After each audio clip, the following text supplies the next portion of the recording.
Next week, state lawmakers will take up Texas paper license plate problems, an issue KXAN has investigated for years. The Senate Criminal Justice Committee will hold a hearing on how illegal tags intersect with human trafficking, drugs, and murder.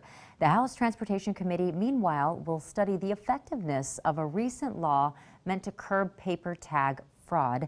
This as a series of KXAN investigations are now being used as part of law enforcement training. As our investigator Matt Grant reports tonight, agencies from across the state are trying to stay one step ahead of this $200 million booming black market.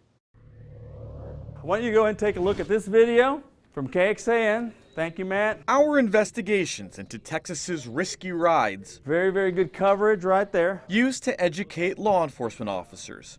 You see the one I'm going after? Casual. It wasn't until the news media actually went ahead and started reporting on this that we went ahead and got some traction on this. About the scope of the state's paper license plate problem. I used that to show the class the magnitude of this problem.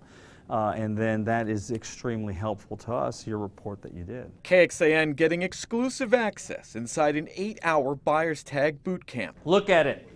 This one's tough. Sergeant Jose Escribano with the Travis County Constable's Office is one of the leading experts in the state. If it was a legitimate buyer's tag, that's what it would look like. On this day, he's training several law enforcement agencies at the Lakeway Police Department about how temporary tags are counterfeited and the countermeasures hidden in tags to tell what's real and what's fake in this ballooning $200 million black market. This is a counterfeit paper tag that was recently confiscated here in Travis County, and there are a number of red flags if you know what to watch for. The letter will be right before the last, always. Some subtle. The geometric layout, the font. Others, it's creative. Like this one, confiscated in New York City, not so much. Believe it or not, he bought that. Escribano calls the tag problem the #1 safety issue for law enforcement, allowing criminals to hide in plain sight.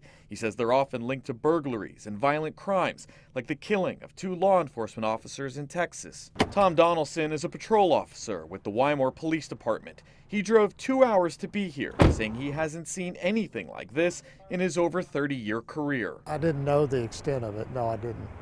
Didn't have a clue.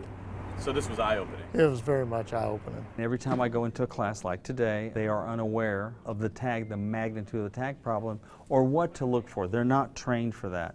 In recent years, criminals have infiltrated the Texas DMV system by posing as car dealers to print and sell real temporary tags.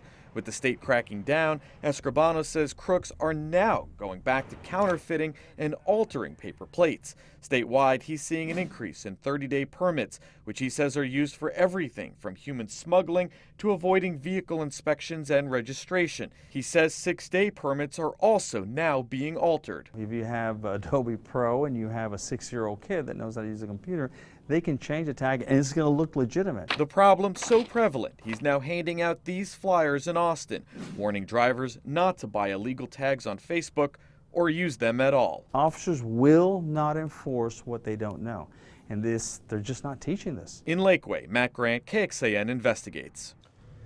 The Texas DMV is now cracking down on how 30-day permits are issued. Escribano has held 26 classes so far this year, and he plans to do 2 a month, with upcoming stops in Amarillo and at the board educating officers all over Texas. You can catch up on our complete coverage. Just look for Risky Rides under the investigative tab on KXAN.com.